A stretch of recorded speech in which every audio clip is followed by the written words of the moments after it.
Do you believe that the Obama administration has a fundamental misunderstanding or a malignant understanding of the Israel-Arab crisis? Well, I think we have two different groups within the administration, and this has very clearly come out. On the one hand, you have the State Department and the Defense Department, and I think they have a more realistic perception of the situation. And on the other hand, you have the ideologues in the White House and the National Security Council, and a lot of this is also coming from the CIA. And they have this view that Islamism is not a threat. Well, basically, here's how it works. Al-Qaeda is a threat because Al-Qaeda wants to attack America. And Al-Qaeda is so important that everything else can be neglected. So Al-Qaeda is bad, but the Syrians, Hezbollah, Muslim Brotherhood, and if they could get away with it, they would say Hamas and the Turkish regime are good, because they don't want to attack America with terrorism directly. And that's where the line should be drawn. And therefore, to try to show these radical forces that the United States isn't their enemy, and even to help them into power or to stay in power to some extent, so that in the belief that they will moderate, is the correct policy. And I think that state and defense have a more traditional policy, which is, you know, you have to have your allies and you have to have some sense of who your enemies are. What was shocking and disturbing is that when faced with a choice between listening to Secretary of State Hillary Clinton and Secretary of Defense Robert Gates on the one hand, and on the other hand to relatively junior ideologues in the NSC and White House staff, Obama listened to the latter. And those people governed the conduct of the Egyptian crisis, to the point where only a couple of days ago did the administration get around to explaining to certain countries that the U.S. wasn't trying to overthrow their governments, Jordan, Saudi Arabia, Bahrain. And if you follow this in great detail, you can see how this struggle within the administration played itself out. And Bahrain was a turning point, because state and defense went and said, look, we can't allow the overthrow of the regime in Bahrain, because we would lose the Fifth Fleet headquarters there, and you would have a pro-Iranian government emerge. There's a fascinating phrase in some of the news reports that the president was briefed on Iranian assistance to the Bahrain opposition. Now, it doesn't tell us what was said, but clearly what was said was Iran is helping these people. So I think once they had to deal with being realistic about Bahrain, where there is a real chance of compromise, it's a complicated situation, then they realized they had to reassure Saudi Arabia and Jordan and other countries. But if these people had not been checked, then I think they would have gone over the cliff. And it's not by no means impossible they won't go over the cliff anyway. They have a idea so fundamentally wrong that the head of national intelligence, who's getting his briefing from CIA, can say that the Muslim Brotherhood is a secular organization. And they have the president's advisor on terrorism, who's ex-CIA, say Hezbollah can't be a radical terrorist organization because it has lawyers in it. I mean, one of the things that's really shocked me, I don't expect policymakers and decision makers to be experts, but the incredibly, amazingly low level of their comprehension in many cases has really shocked me. Even when they're saying something good. So for one thing, I recall is a senator from California who said, we're really afraid that the Muslim Brotherhood will take over Egypt. And my point of view, that was a very good thing. But then she referred to the Muslim Brotherhood as a sect, as if it was like a sub-religion. And again, I mean, the things they don't know that you would expect reasonably for them to know is just shocking to me. Just shocking to me. I don't think we've ever seen such incompetence and ignorance as we're seeing now, which doesn't mean that previous administrations were perfect by any means. But our standard for being really bad has had to like be revised. What do you think the future would hold for Israel under a renewed Obama election in 2012? Well, it's hard to say. I don't think it'd be real good for people in the Middle East, but I don't want to get, that's my analytical view. That's not a partisan political view. It depends a lot on what happens. I mean, it's possible that the administration has actually learned that it's not going to broker an Israel-Palestinian peace, and that they won't really try. And I've always maintained that the real problem is not U.S.-Israel relations, because you can argue, especially beyond the administration's rhetoric, that U.S.-Israel relations have been actually pretty good. It's the regional situation, as we saw with Egypt, as we saw with the way they deal with Syria, as we see with the way they deal with Iran. That's the danger, is the indirect danger to Israel, but it's also the danger to everybody else in the region. I mean, I spend a lot of time every day talking to people from the Arab world, from Turkey and from Iran. I should say in Turkey, in the Arab world, and from Iran, not people in Iran. And they are just as disturbed about it as I am. And I mean, I have people literally writing me saying, why don't they understand the danger of Islamism? Don't they see the parallels with Iran and Egypt? Why can't they comprehend these things? And given the people like conspiracy theories, they then say, well, they want the Islamists to take over and stuff. But, you know, it's not just Israelis who are saying this. It's Saudis and Jordanians and Lebanese opposition and Turkish opposition and Iranian opposition people.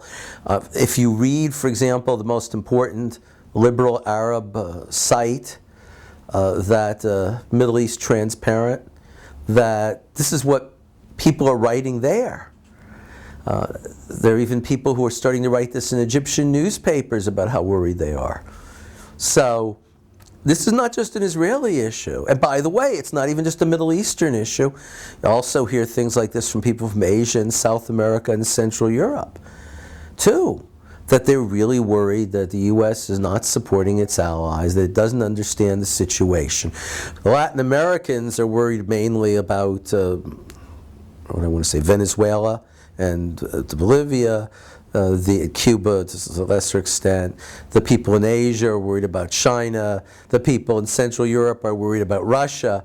I mean, but the Middle East situation is by far the worst, but there are parallels that can be seen in different parts of the world. And when they look at the Middle East situation, what the administration does there, you know, then they see parallels to the kinds of problems they're facing in their relations with the U.S. So the idea that everybody around the world loves America and loves this administration is just not true, even if you examine the Pew polls. I believe a few months ago that the popularity of the U.S. in Pakistan under Obama was 1% higher than under Bush. And in Egypt, which wouldn't necessarily be the same today, but it was lower. It actually, this is before the revolution, it had gone down. So what people actually say in different countries is not what American media is telling Americans what people are saying. Now the problem here is that it used to be that people would make arguments, provide evidence, and then people would judge their argument on the basis of how persuasive it was and whether it seemed to fit the evidence and whether it seemed to fit the situation. But now, it's like an on-off switch. Oh, you're a liberal, you're a conservative, you're for Obama, you're against Obama. So when I read an article in Foreign Affairs, which is considered the most prestigious journal in international affairs in America, about containing Iran, and I was like deeply shocked by it because it made it sound like containing Iran was very easy and only involved nuclear. So I wrote a detailed response, and the author basically came back by saying, oh, well, he's just saying this because he doesn't like Obama. Well, that's not a response. You know, when these authors say something like, we know that Iran won't give nuclear weapons to terrorist groups because they haven't given advanced anti-aircraft system to terrorist groups, and I can pick up the U.S. military's quadrennial review, and in it says that the Iranians have given Hezbollah advanced anti-aircraft systems. That's a contradiction. Now you have to be able to explain it, and you have to be able to answer arguments. But to pick out one word or phrase and then make fun of that and what someone says, or to ignore their arguments and say, well, you don't have to listen to them because they have a different view. This is not how the free marketplace of ideas is supposed to function. And if things start happening like that, then you're going to be blinded to the realities of the world, and that's a very costly thing. I never, ever thought that I would see the kinds of things, you know, I'm seeing nowadays in the media and academia, and how almost totally monopolized and lined up they are in trying to keep out different views. It astonishes and dismays me every day. What would you say to those who would discount your analyses as being Israel-centric and not necessarily affecting the world? Well, first of all, it's not. I'll tell you an anecdote in a moment that I'll disguise a bit. But first of all, for many years we've gotten used to the idea that Western media and academia is biased against Israel in many ways. Okay, we dealt with that. That's not what's shocking. What's shocking is to see the pattern repeated for 20 other issues. The same treatment. As long as it was confined to one issue, then, you know, that's one thing. But when it spreads and that becomes typical, that's something very different. Secondly of all, as I told you, you talk to people in the Turkish opposition, when the Western media will not cover the growing decline of democracy in Turkey, even most basic points, which I could talk about at a time. The opposition in Iran feels that it doesn't get any support from the West. When Lebanese moderates take over the government and are forced out by Hezbollah, Syria, and Iran, and the West doesn't lift a finger to help them. When the Saudis and Jordanians and the Gulf Arabs look at U.S. policy and say, well, they're going to throw out Mubarak, how long is it going to be before you want to throw us out? If you won't support this ally, how are you going to support us? So this is widespread. This is what I hear every day, as I say, from Arabs, from Iranians, from Turks, and from other people. So I'm going to be very vague here. The president, this is an absolutely true story I have firsthand. The president of a small, these non-Middle Eastern countries, the president of a small country goes to another small country on a totally different continent. The two countries have no relationships of any importance. So the two presidents sit down to talk. And what do they talk about? They talk about how worried and upset they are about the U.S. and that it doesn't support them. This is what's going on. So that's why I keep saying this should not be an Israeli issue. The fact is that the people of Gaza now live under Hamas. The people of Lebanon now live under renewed Syrian control. And the people of Iran live under the Islamist regime, and the people of Turkey live under a neo-Islamist regime. I mean, you know, and the people of Syria, when the State Department or NSC people went there, and they were sending out tweets about how good the coffee was, and it just so happened the cafe they were sitting was a few blocks away from the prison where people were being tortured. I mean, and on and on and on. That Iran is attacking and killing Americans in Iraq by supplying the weapons and the technology and advisors. Now, and I'm saying that that's a Defense Department sources. That Defense Department sources report that Iran is now giving rockets to Taliban and helping Taliban. When it's announced that the Turkish army is now going to train the Syrian army, Turkey being a member of NATO with access to NATO weapons and secrets. You know, I mean, the U.S. is perceived as losing this conflict. The revolutionary Islamists say and perceive that they are winning. their list of countries is and their membership, I'll give it to you if you want, is getting longer and longer, and the list of the moderates is getting shorter and shorter. And if I gave you a list, you'd see that. I mean, on the radical side, who do you have on the radical side now? You have Iran, Syria, control the government of Lebanon, control the government of Turkey, control the Gaza Strip. That's 5 countries or entities, and Qatar goes along with them, and Yemen also often goes along with them. And Sudan they can use to make that, even though it's not tied in. So that's a 6. So they got, kind of 6 members and 3 associates. Now, leaving aside the Maghreb, who does? Morocco. Well, I said leaving aside the Maghreb, but okay, Morocco, Tunisia, we don't know what will happen. Probably it will not be radical. But who's left? Saudi Arabia and Jordan, and 5 small, tiny emirates. And the list, and before 1979, Iran was a different place. Before 2002, was it? Turkey was in a different place. Before 2 months ago, Lebanon was a different place. Egypt was in a different place. I mean, all the shifts, except for the overthrow of Saddam Hussein in Iraq, have been against the U.S. and the West. Now, you think people in the Middle East don't know that? But if it's taking place in the Middle East, what impact or effect would it have on domestic U.S. life? Well, I look first and foremost about U.S. foreign policy interests. I mean, obviously, that as the U.S. becomes weaker or perceived as being weaker, then the radicals become stronger, then they think they're more able to attack America and American interests, which means levels of terrorism will go up, not necessarily within the United States. You could talk about the price of oil, and the shift in power, and so on also. What about the growth of Islamism within? Well, within Europe it's very significant. Many of these groups, America's far behind Europe, but many of these groups are organized by the Muslim Brotherhood. And in England, Muslim Brotherhood groups get government subsidies because they're not Al-Qaeda. And Chowdhury, who's like the most, is not typical even of the radical, the most extreme guy, but what is he getting, $70,000 a year in benefit payments from the British government while calling for its overthrow.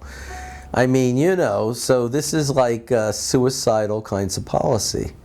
But my view is that if Islamism looks to be the winning side, and it is. Culturally? It's in part politically in the Middle East, then this will encourage people to be more active, aggressive, and will encourage people to join the Islamist movement because they perceive it as the winning side.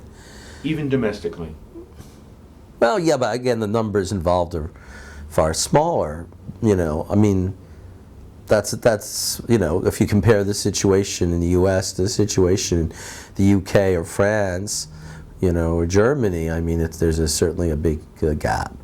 But if you were showing people that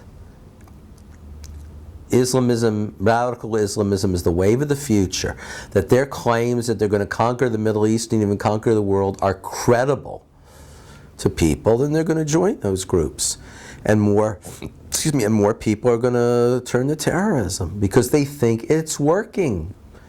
And not only is the West not really doing a great job combating it, but it's not even doing a great job discussing it. Because I edited a book called Global Guide to Islamism. We had people in 55 countries write about Islamism.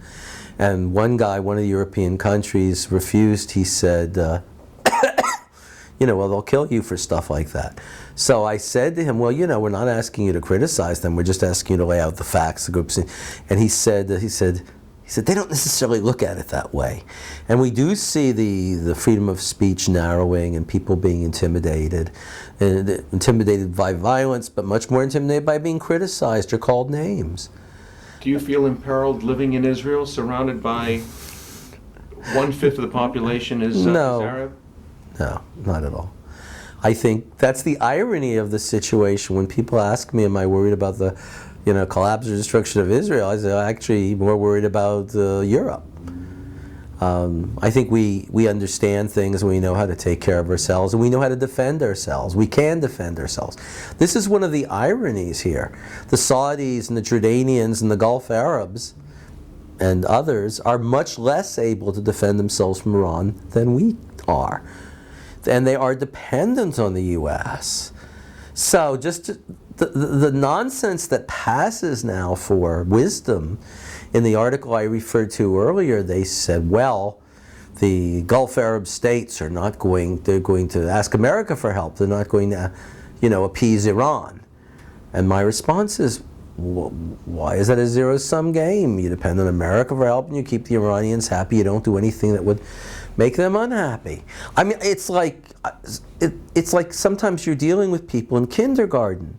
Because the most basic concepts of diplomacy and international affairs, credibility, for example, and how you use power, and so, it's like they're not being accepted anymore.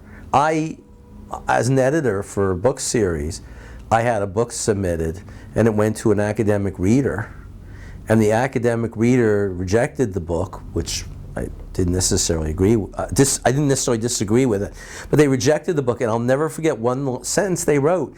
This book is the old-fashioned kind of approach that says that you should reward your friend and punish your enemies. So it's as if sometimes I think that it's like there's been some disease or something in the water or something to make elites stupid, because this cannot be explained.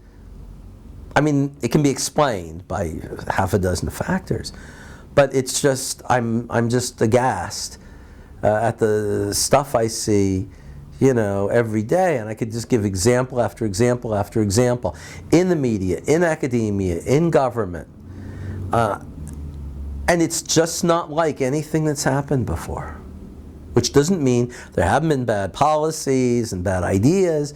But it's just gone so far. I mean, to hold hearings on radical Islamism is like a major controversy that people are trying to stop. I mean, it's like unthinkable. It's like beyond bizarre. Don't those same issues occur in Israel and Israeli society? For instance, when you have the Israeli left who's so strongly racially attached to the condition of the Palestinians? Well, the forces there are much smaller. A lot of it's exaggerated, I would say. It's not comparable to the situation in Europe or even the United States. And look, because if your life clearly depends on it, and you are close to a situation, you are not going to misread it as easily as if you're further away and it's more a matter of abstraction.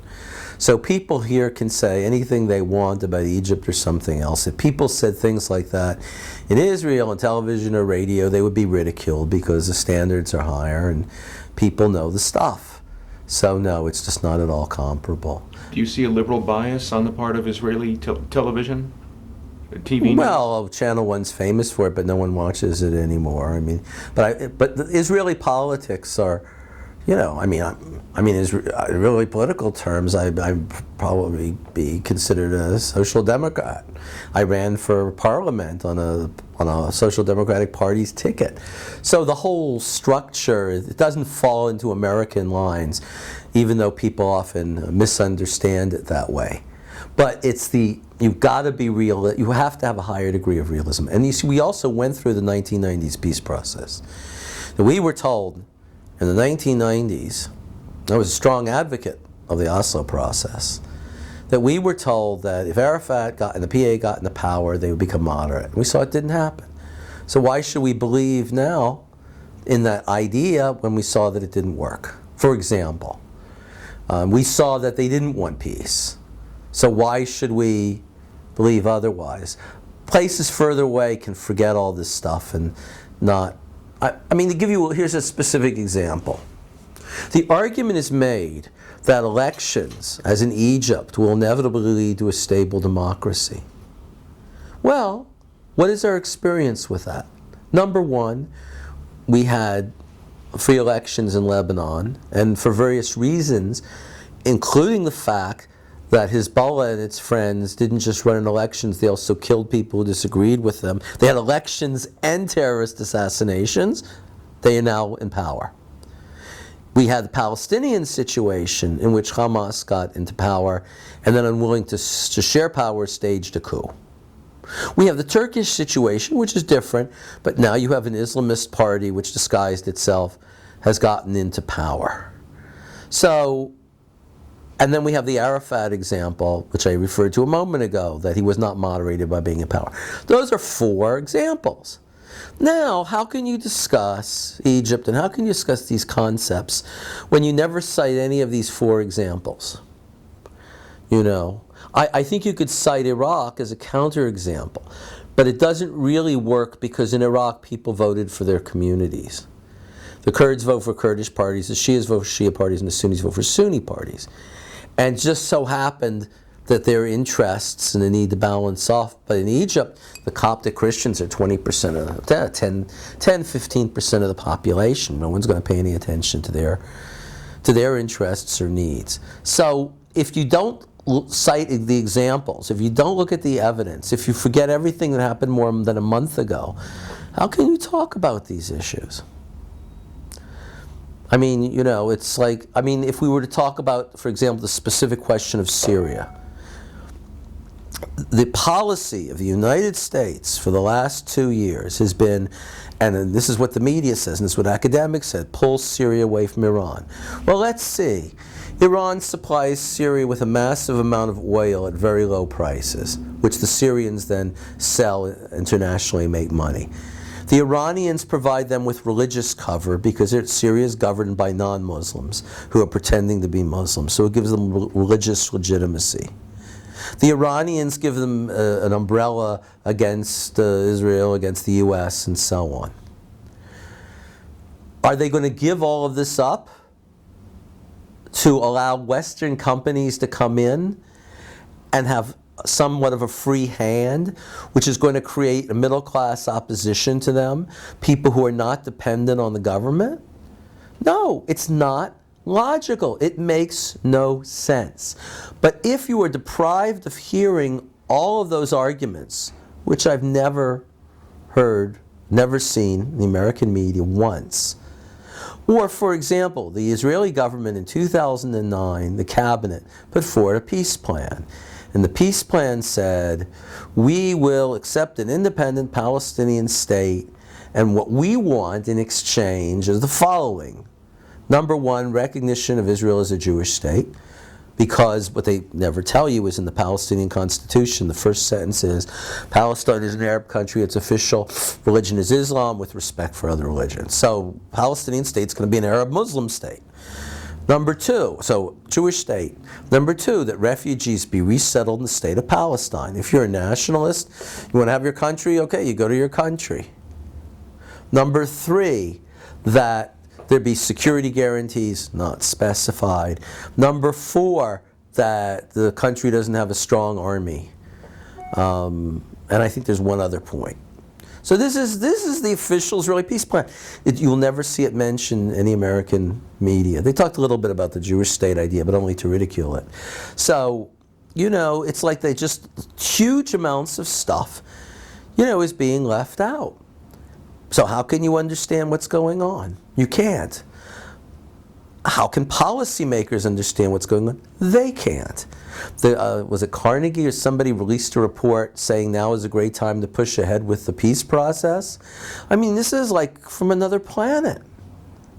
So this is, you can sense my kind of combination of amazement and frustration. So they want to bash Israel and stuff, okay, you know, I'll accept that. But when you misrepresent absolutely everything, and you don't report on the stuff, and the bias becomes like ridiculous, then you have a problem.